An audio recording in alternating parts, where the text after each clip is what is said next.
so important.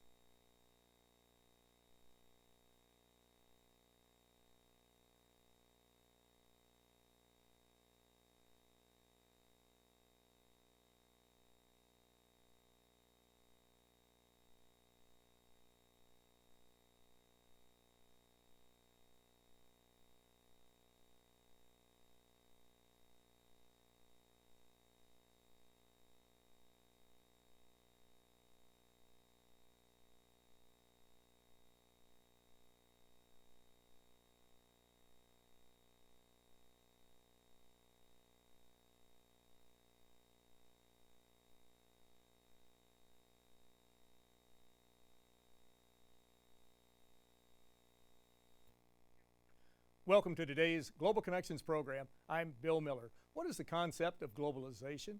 How does globalization have both negative and positive consequences? We'll be back in just a moment to talk about these and other important issues.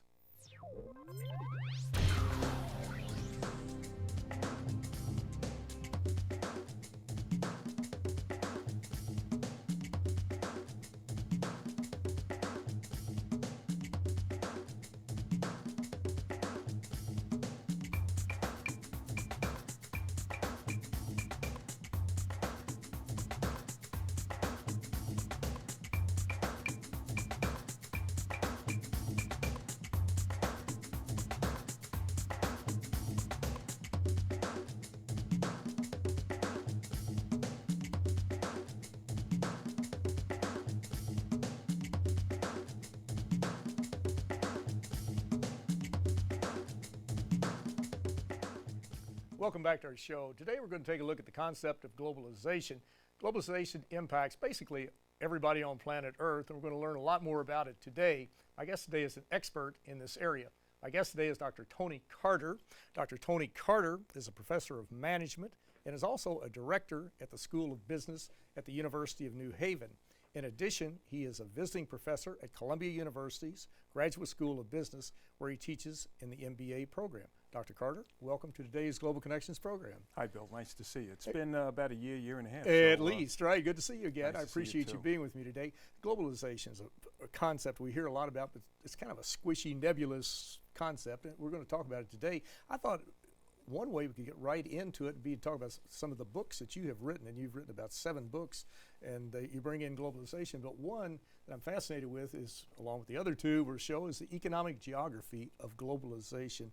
What is the thrust of this economic geography of globalization, and how do you define globalization? At one level, it's a pretty basic concept. Whatever things we do outside of the United States, and I would even say the Western Hemisphere, in other countries, primarily Europe, in Asia, in Africa, these are things that entail globalization. What we do in those different areas really impacts that concept. I would say that today's world, because there are benefits and there are disadvantages to involvement with this concept of globalization, I would say certainly, and I don't mean to paint a really bleak picture, but we live in a worse world today. Much more intensely competitive, much more volatile, and change and difficulties and challenges that we face. And I think that poses the backdrop in terms of what we face in terms of globalization and the reality of what we face in business today. There are benefits from globalization. Certainly it allows us to explore competitive practices that can help us perform more effectively in business, and certainly opportunities overseas with things that are available to organizations that can go to other locations. But we're in a tougher world. For every 5 companies that operates today, in terms of small businesses and entrepreneurial ventures, 4 go out of business every couple of years. Every couple of years, senior level executives in the corporate sector lose their jobs. In terms of the revenue following that companies have with buyers, many companies lose their buyers and lose consumers that really constitute their revenue base. And for every 90% of customers that decide to test the waters and try somebody else as a provider, they're gone. They never come back again. So these are the challenges that we face in the business world today. Globalization provides both opportunities and it provides challenges too. But we operate in a much tougher world right now. And it's an area that we have to pay attention to. Exactly, and of course we see that we've seen these arguments go back and forth over how certain companies will relocate in other parts of the world. In some cases they need to be in their markets, obviously. Other cases they just move, especially some US companies move to tax shelters in the Bahamas and what have you. How do you factor that into that? Is there anything that can be done about that, or is that something that has to be dealt with by the executive authority in each country as well as the parliaments or the US Congress and the business community themselves, as far as being able to sort of level that playing field, not taking that money out, and also not having a race to the bottom, see where you can get the cheapest labor, who can you exploit the most, which is not a worthy goal, I don't think. But how can we deal with those issues? Well, I can give you an example of a company that has done some things overseas and has looked at all of these types of realities. And certainly Motorola is a company that in the mid-1980s decided, where can we find better business opportunities overseas outside the United States? Motorola's corporate headquarters are in Chicago, and they decided to target China. It was kind of an open frontier market. They went there in the mid-1980s, invested money, and forget it, they made money hand over fist, billions of dollars in terms of return on investment by going over to China. And the whole idea in targeting China is, here's a place that didn't have the technology development and opportunities that companies from overseas could bring over there. Motorola went there, they developed factories there, they actually manufactured cell phones and personal computers, and were very successful there. And in recent years, they've kind of been on the downslide, and other foreign companies like Samsung have kind of overtaken them, and actually the number one company in the world in terms of revenue is a Chinese company, PetroChina, that kind of took a lot of their cues from watching foreign companies like Motorola. But I think a lot of the driving force for what really made companies go to countries overseas was really revenue opportunities that were available, for example, in China. Now, another book that you've written that ties right into this, you were talking about businesses and how they have to readapt. They really re-engineer themselves, and this one is the aftermath of re-engineering, downsizing, and corporate performance. How does that tie into what we're talking about right now? Well, what we see happening globally is that countries that we maybe 10, 20 years ago wouldn't even take so seriously in terms of being a competitive factor in the business world, that today they're leading forces in the business world. China is another example of that. And I think a lot of the projections are that by the year 2020, that China will be the leading economy in the world. And we're seeing signs of that now. I mean, the US borrows money from China. So it's definitely heading that way.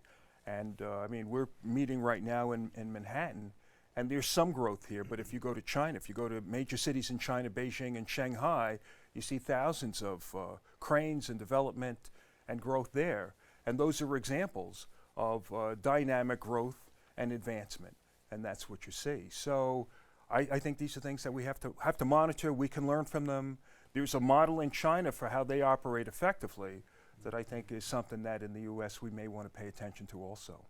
Exactly. And companies are adapting every day. Do you find that some of the larger companies are not as able to adapt as quickly as some of the smaller companies can, or are some of the giants, I won't mention any, but we know the mega companies, so to speak, that have tens of thousands of employees versus a company that maybe has 500.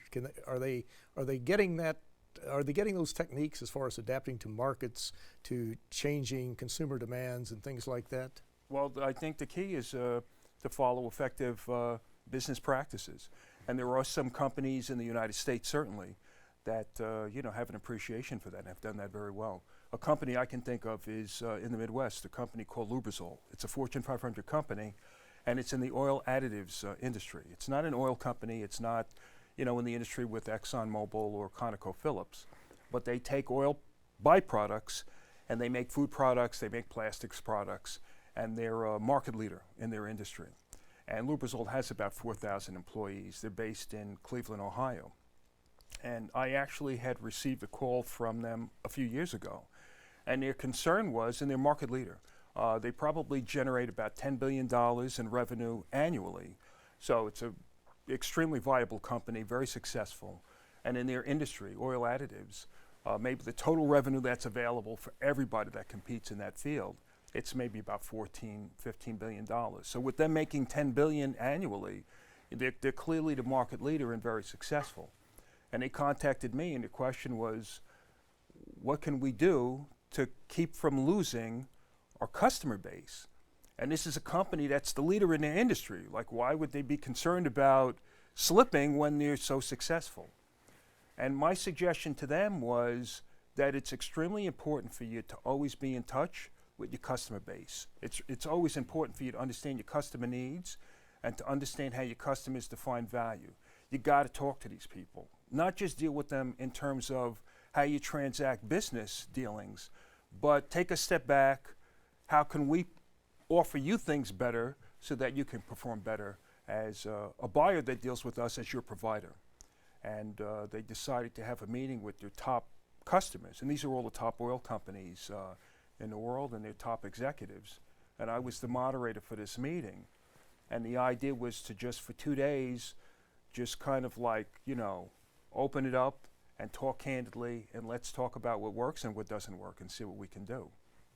And the first day, it was almost like UFC in the cage with the wrestling and ripping hair out, and it was rough. And then towards the second day, because the buyers want to get the best that they can for their buck.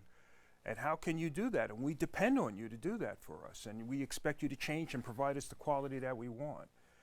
So there's a lot at stake for them, and understandably, they're passionate about it. So it got a little bit testy. But then, like going into the second day, some kind of dynamic happened that clicked, that made them realize this Lubrizol wouldn't be here unless they genuinely cared. Why would they put themselves through this with us? And they started to really open up a lot more and relax and appreciate what the company was doing, that they were listening, that they genuinely cared. And at the end of the 2 days, I would say that the relationship was extremely close and very tight. And I think that's what the goal is in globalization and business today.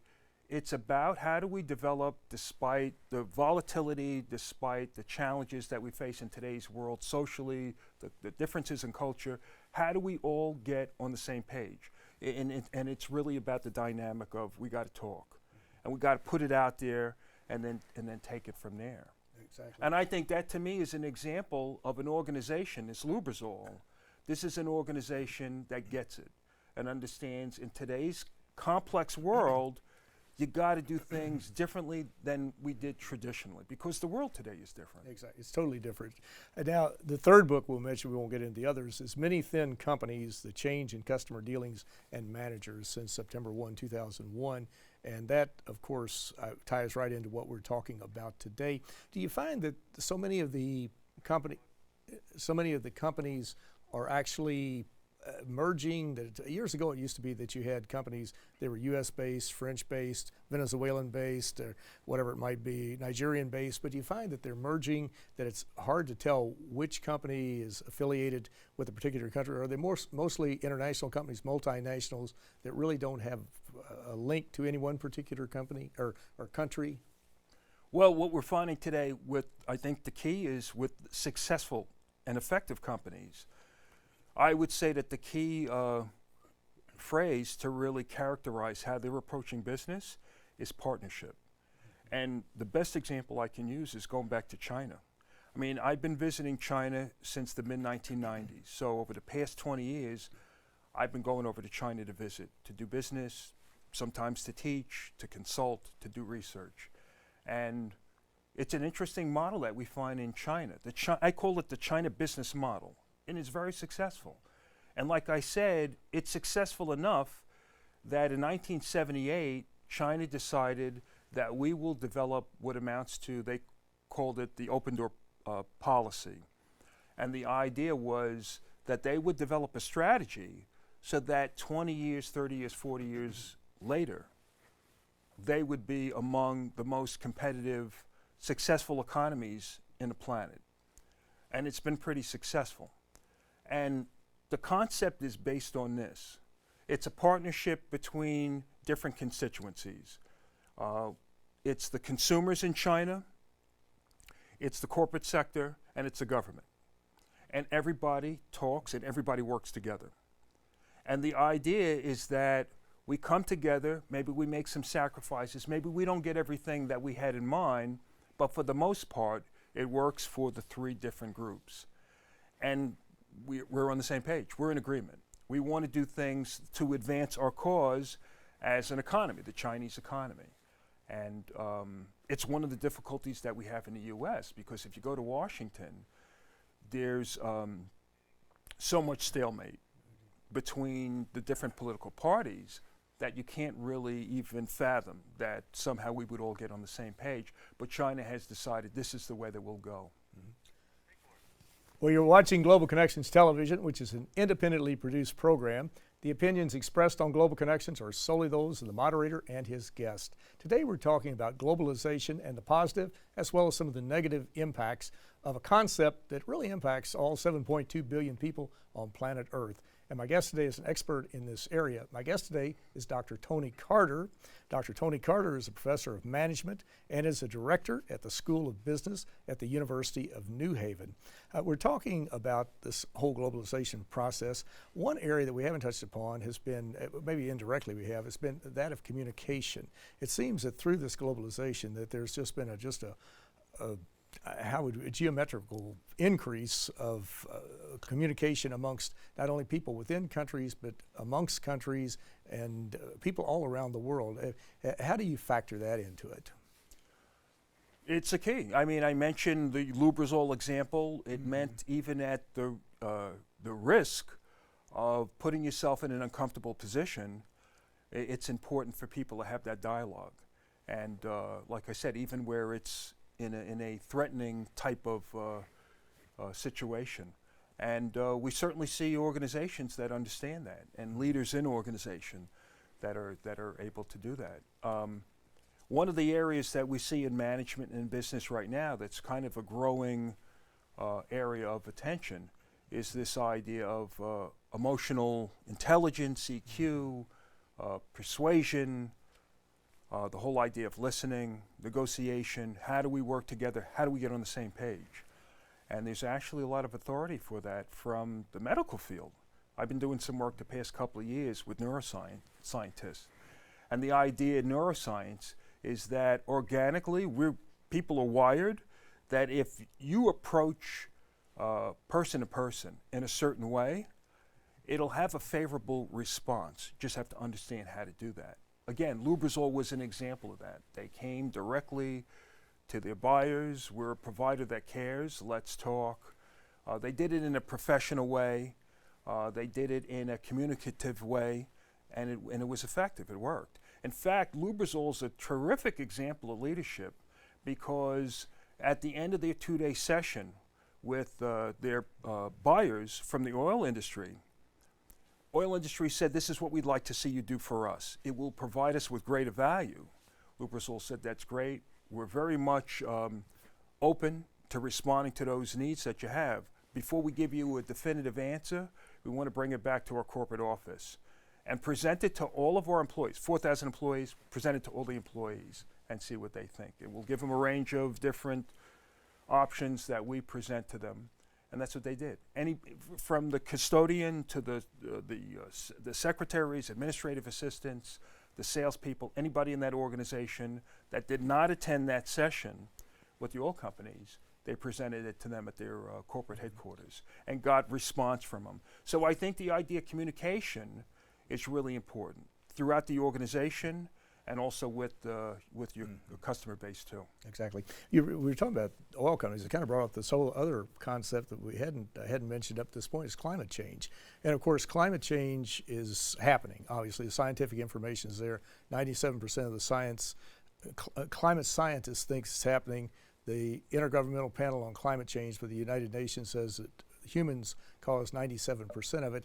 How does this whole discussion of climate change move from, you mentioned the oil companies, moving away from fossil fuels, and there is a definite effort to move away from coal, from gas, from oil, petroleum, that type of thing, to alternative forms of energy, solar, wind, whatever it might be.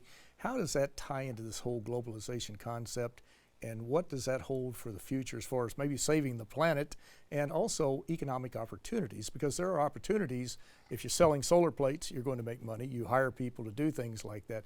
But have you looked at that, or maybe thought about writing a book on how that ties into globalization?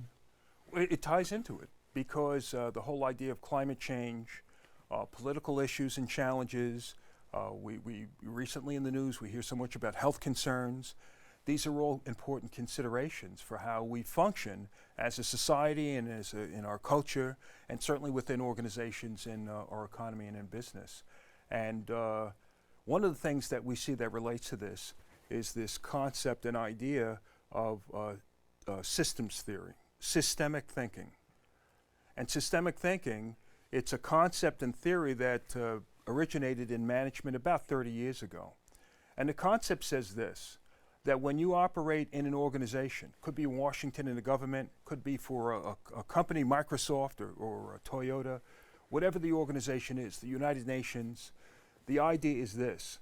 It's not defined how we make decisions based on what happens within the structure of our organization. We have to look at everything. Systems theory says we process everything. You process everything, you make better decisions, especially in today's intensely competitive and volatile society. We have to look at everything, not just inside, not just in our department or division. Outside, we look at everything. So it certainly includes, the things that you said. And the idea with systems theory says we process everything. That's a lot more work for decision makers, but that's the complexity and reality of today's complex business world. We have to look at everything, inside, outside, customers, competitors, suppliers, everything that has a bearing and factor on how we can operate effectively. We can't have tunnel vision or silo thinking. It has to be a macro approach to dealing with it for sure. There's another issue that we've been discussing quite a bit over the past couple of years. It used to be we always talked about some of the Latin American countries when we talked about the poor distribution of wealth. You had the haves and the have-nots. A small group, like 1 or 2%, were very wealthy. A large group, in some cases, 50, 60, 80%, not so wealthy, and maybe a middle class. We've seen that for a lot of reasons, that the middle class, their purchasing power has diminished. There's been a hollowing of the middle class to some degree. Now we're looking at the United States as being one of the most inequitable countries in the world as far as the haves and the have-nots.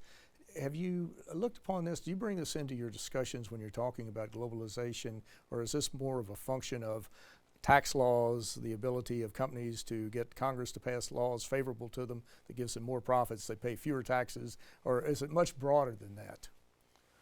I mean, it's broad because it has societal implications. And I really feel, I'm a teacher, and my job essentially is to see that my students are successful. That means they need to be prepared at a certain quality level. And I teach all over the world. I teach in Europe, I teach over in Asia, and I can compare the quality of education and preparation that other countries have compared to the U.S. I just think that we're first rate. I mean, we have premier education facilities and resources for young people in this country, and it's important for the reasons that you said. One of the things that I look at with preparing students in quality, and my university, I'm at the University of New Haven, does a tremendous job of this. It's this idea of experiential education. You learn by doing it. And every course that I teach, every term, I have a executive recruiter. I have a headhunter that comes to my undergrad. I have 18-year-old students. I have MBA graduate students. I have an executive recruiter, a headhunter that comes to my class and talks to my students about how do you prepare, what will make you competitive for today's workforce, semester by semester. That's really important for the students to hear that, to understand what to do. And I would say at a minimum, at least that guest visitor is a networking contact for my students, which they need, who could be a more valuable networking contact than a headhunter. I have a corporate CEO that comes to my class every semester and talks to my students. Global experience, domestic experience, extremely in-depth background as a leader and as an executive decision maker for major corporations, comes to my class, talks to my students. And then I have community leaders that come to my class too, to just talk about the grassroots, you know, basics of what happens with local residents that want to start their own mom and pop store, and what's involved. And let me tap your brain to get your insights to help me as a resource and as almost from a consulting standpoint to my students. So that's really important. I think the quality of preparation that we provide for our young people is really the key, and we have to do that. We start them out early. One of the things I do in New Haven, I have a mentor program for middle school students, 12, 13, 14 years old. They come to the university, they spend time with my management students, they get insights from them, again, they develop the relationship and contacts. And I think that's how you learn, and that's how you gain the awareness. And you have to really start it young, and you have to really be committed about it. Exactly, it certainly is. And this whole concept of globalization, we need to learn a lot more about it. We need to take a look at it from the macro standpoint, because there are so many components to it. But at the end of the day, the bottom line is that it affects all of us, be it in the United States, in developed countries, developing countries all around the world. And we need to look at things like climate change. We need to look at how the economies are changing, how education's changing. But Dr. Tony Carter, I want to thank you so very much for a very interesting and a very informative program. Yeah, thanks, Bill. Nice to see you. Thank you. Good to see you. Thank you. I'm Bill Miller. Thank you for joining us on today's Global Connections program.